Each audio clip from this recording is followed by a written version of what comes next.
Former prime minister Shahbaz शरीफ का, उन्होंने एक बात की है। उन्होंने कहा है कि इंडिया नवाज शरीफ का इकोनॉमिक मॉडल चोरी करके तरक्की कर गया है। और तार साहब वो ये भी उन्होंने कहा, मैं this is not what I am saying, ये उन्होंने अभी कहा है। और तार साहब आप बताइए, नवाज शरीफ कहते थे कि पाकिस्तान एशियन टाइगर बनेगा। आपको लगता है नवाज शरीफ जो है वो पाकिस्तान को एशियन टाइगर बना सकता है? सुना है वो, क्योंकि खुद कारोबारी लोग हैं तो मुल्क को बिजनेस के रास्ते पे लेके जा सकते हैं। हम भी इंडिया की तरह बड़ी मार्केट बने, 3.8 ट्रिलियन डॉलर की जीडीपी है, हांगकांग से बड़ी जो है स्टॉक एक्सचेंज है। ये जो चीज है कि इंडिया ने नवाज शरीफ का इकोनॉमिक मॉडल चोरी किया है एंड प्लस रिवाइवल दे सकते हैं नवाज शरीफ, आप कैसे देखते हैं तार साहब? चीमा साहब देखें, ये भारत के साथ रिलेशनशिप इनके पे ग्रेड से ज्यादा चीज है। ये जो मर्जी सियासी तकरीरें कर सकते हैं, इससे आगे नहीं जा सकते। वो Pakistan is a garrison state. और दूसरा, डिफेंस के साथ जब हमने अपने रिलेशनशिप को भारत के साथ हमने डिफेंस को उसके साथ अटैच कर दिया, तो इनके पे ग्रेड से ज्यादा है। कश्मीर पे इनसे बात की जाए, इनसे ये पूछा जाए कि मोदी साहब यहाँ आएंगे, आप वहां जाएंगे, दिस इज अबव देयर पे ग्रेड। ये क्वेश्चन उनसे पूछना भी ज्यादती है मेरे ख्याल में। हाँ, लेकिन है कि मियां साहब ने तो लंदन में फरमाया था कि चंद्रयान पे भी हमने चांद पे भी हमने जाना था, ये हमारा फार्मूला चोरी करके ले गए हैं। चीमा, इस तरह नहीं होता मियां साहब। ये देखें कि उनके साबका सारे जर्नैल, जज, सारे उनके वजीर आजम अभी भी इंडिया में बैठे हैं। लंदन में भाग भाग के कोई नहीं जाता। हमारे तो लंदन से आते हैं, लंदन वापस चले जाते हैं। हम तो we are still under the East India Company, वो स्टिल अंडर द ब्रिटिश राज।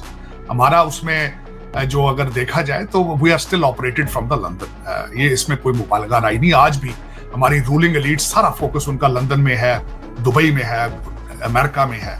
अफसोस के साथ ये कहना पड़ेगा।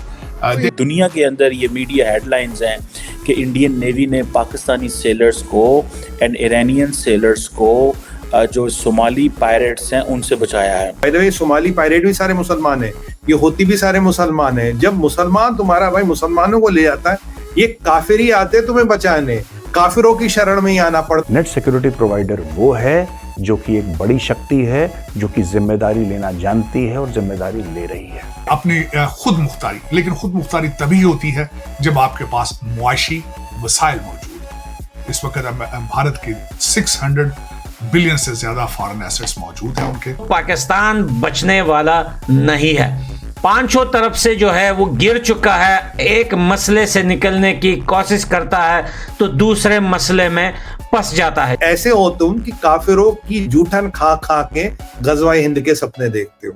ये तुम्हारी असलियत है पाकिस्तान। नमस्कार दोस्तों, जय हिंद।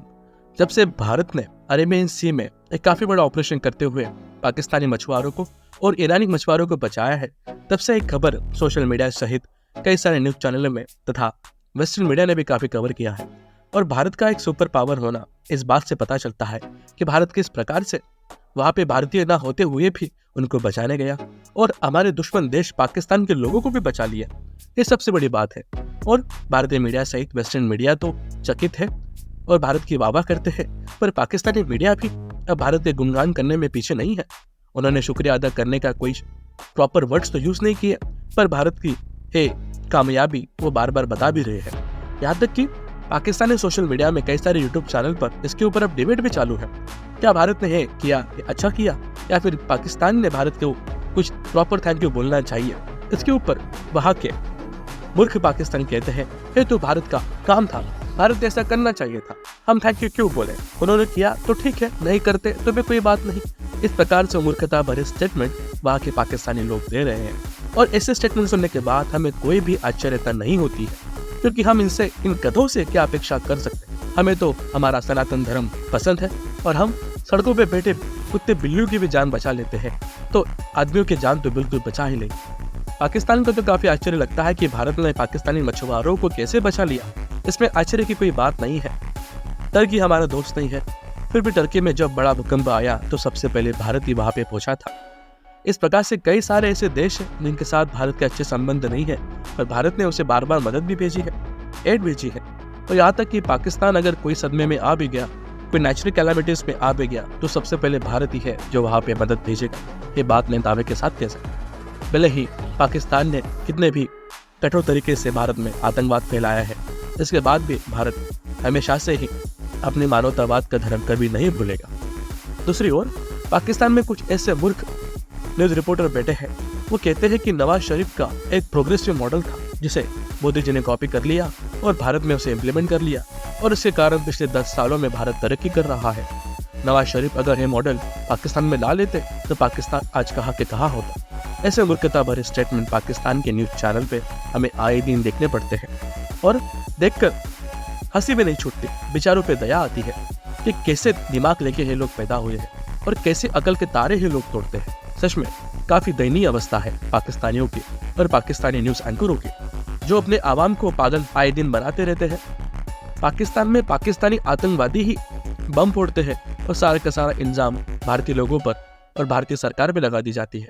पाकिस्तान में कोई आतंकवादी मारा गया तो सरासर रॉ कर दिया, हे रॉ की साजिश थी, ये मोदी कर रहा है। ऐसे कई सारे स्टेटमेंट वहां के लोग करते आए हैं, हमें इससे कोई घंटा फर्क नहीं पड़ता है। दूसरी ओर भारत की और ईरान की बढ़ती हुई दोस्ती पाकिस्तान को काफी चुभ रही है। जी हाँ, कुछ हफ्ते पहले ही हमारे विदेश मंत्री एस जयशंकर जी ईरान गए थे। ईरान में उन्होंने कई सारे ट्रेड के डील किए। इतने सारे ट्रेड के डील करने के बाद चाबार पोर्ट को भारत ने अब टेक ओवर कर लिया है और भारत के इंपोर्ट एक्सपोर्ट के बिजनेस में चाबार पोर्ट काफी बड़ा साधन हो सकता है और ईरान हमारे देश ने हमें काफी सहायता दी है। चाबार पोर्ट को हमने जब से टेक ओवर कर लिया है, पाकिस्तान के तो अलग से ही मिर्ची लगी है। पाकिस्तान तो पागल हो चुका है कि एक मुसलमान देश ईरान भारत का इतना अच्छा दोस्त कैसे बन सकता है, भारत को इतना सपोर्ट कैसे कर सकता है। ये देखकर पाकिस्तानी परेशान है। और दूसरी ओर जब हमारे जयशंकर जी का ईरान का दौरा खत्म होता है, ठीक उसके 2 दिन बाद पाकिस्तान के ऊपर ईरान हमला कर देता है। पाकिस्तान पागल हो जाता है और पाकिस्तान को लगता है कि ये हमला करने के पीछे पाकिस्तान का, भारत का कोई ना कोई बड़ा हाथ है और इसके लिए जयशंकर जी वहां पे गए थे और जयशंकर जी के कहने के बाद ही भारत ने कुछ ऐसा बड़ा कदम उठाया है, ऐसे पाकिस्तानियों को लगता है।